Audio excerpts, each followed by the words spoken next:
अल्हम्दुलिल्लाहि रब्बिल आलमीन वस्सलातु वस्सलाम अला रसूलिल्लाह अम्मा बाद। हाज़रीन व नाज़रीन, आज के बयान में हम आपके सामने तहियतुल मस्जिद के ताल्लुक़ से बयान करेंगे। तहियतुल मस्जिद, मस्जिद में दाखिल होते वक्त जो नमाज अदा की जाती है, ये 2 रकात नमाज है जिसको नमाजी मस्जिद में दाखिल होते वक्त अदा करता है, और ये नमाज मस्जिद में दाखिल होने वाले हर शख्स के हक़ में बिल इत्तिफ़ाक़ सुन्नत है।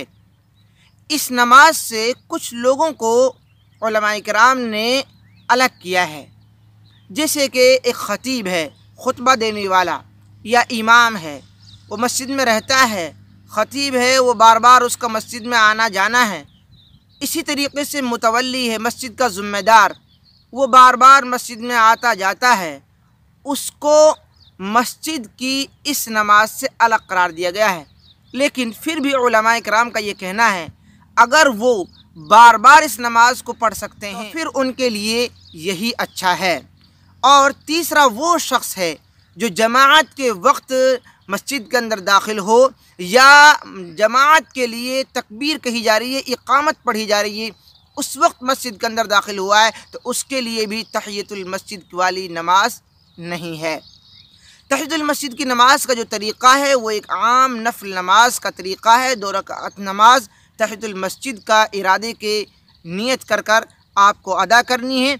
अलग से कोई सूरत नहीं है, अलग से कोई अंदाज़ नहीं है, न रुकू का, न सजदे का, न खड़े होने का, अलग से कोई दुआ भी नहीं है। जो नफल नमाज है उसी अंदाज़ में ये नमाज पढ़ी जाएगी। तहियतुल मस्जिद की हिकमतें भी हैं, मस्जिद का एहतराम इससे पैदा होता है, मस्जिद से एक सलाम के बराबर ये नमाज बयान की जाती है।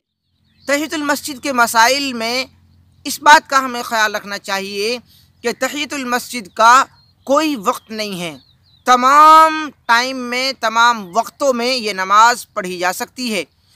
ये एक सबबी नमाज है जो किसी कारण, सबब की वजह से हमारे ऊपर लागू होती है, और वो सबब क्या है? मस्जिद के अंदर एंट्री, मस्जिद के अंदर दाखिला। जब हम मस्जिद के अंदर दाखिल होंगे तब हमारे ऊपर ये नमाज है, चाहे फजर की नमाज के बाद का टाइम हो, चाहे असर की नमाज के बाद का टाइम हो, चाहे ज़वाल का टाइम हो। ये 3 वक्त वो हैं जिनमें नमाज को पढ़ना मना किया गया है, लेकिन इस नमाज को इन 3 टाइम के अंदर भी पढ़ा जा सकता है। यानी जब भी आप मस्जिद में दाखिल होंगे तब इस नमाज को आप पढ़ सकते हैं। दूसरा मसला ये है कि तहियतुल मस्जिद के ताल्लुक़ से मस्जिद में दाखिल होने के बाद जो शख्स बैठ गया, जानबूझकर बैठ गया, अब उसके ऊपर ये नमाज नहीं है, उसके ऊपर से ये नमाज ख़त्म हो गई, फौत हो गया, उसने अपना टाइम निकाल दिया, अब वो इसके सवाब को नहीं पा सकता है। लेकिन अगर कोई भूल से बैठ गया है तो वो फ़ौरन खड़े होकर 2 रकात नमाज अदा कर ले।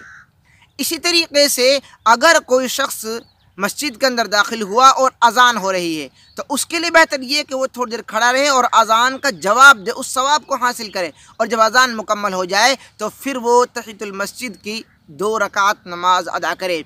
इसी तरीके से अगर वो जुमा के दिन दाखिल हुआ है और अज़ान हो रही है तो अक्सर उलमाए किराम की यही राय है, जिसका दलाइल भी साथ देते हैं, कि अगर अज़ान हो रही है जुमा वाली तो फिर आदमी 2 रकात नमाज अदा कर ले, क्योंकि उससे बड़ा सवाब खुतबे का सुनना है। इसलिए दोनों सवाबों को सामने रखकर खुतबे का बड़ा सवाब है, उस सवाब को वो हासिल करे, उसको अपने से गंवाए नहीं और उससे अपने आप को महरूम न रखे।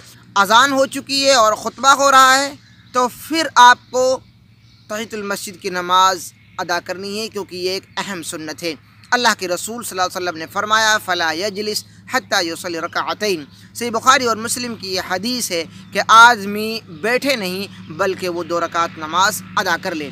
अगर आप बैतुल्लाह खाना काबा में दाखिल हुए तो तवाफ़ ही तहियतुल मस्जिद के बराबर आपका हो जाएगा, लेकिन अगर तवाफ़ ना करने का आपका इरादा है तो फिर आपको तहियतुल मस्जिद के नाम से 2 रकात नमाज अदा करनी होगी। नमाज़ों से पहले की जो सुनन हैं, सुन्नत मुअक्कदा हैं, तहियतुल मस्जिद से वो आपको काफ़ी हो जाएंगी, क्योंकि तहियतुल मस्जिद का मकसद मस्जिद में दाखिल होने के वक्त में नमाज अदा करना है। और अगर कोई शख्स उन सुन्नतों को, सुन्नत मुअक्कदा वगैरह को पढ़ते वक्त یہ نیت کر لیتا ہے تحیۃ المسجد کی تو پھر اسے اس کا بھی ثواب مل جائے گا۔ امام نووی رحمۃ اللہ علیہ نے صحیح مسلم کی شرح میں اسے بلا اختلاف ذکر کیا ہے۔ تحیۃ المسجد کے تعلق سے، تحیۃ المسجد کی نماز کے تعلق سے جو سوالات آتے ہیں ان کے جواب ہم نے آپ کے سامنے پیش کر دیے ہیں۔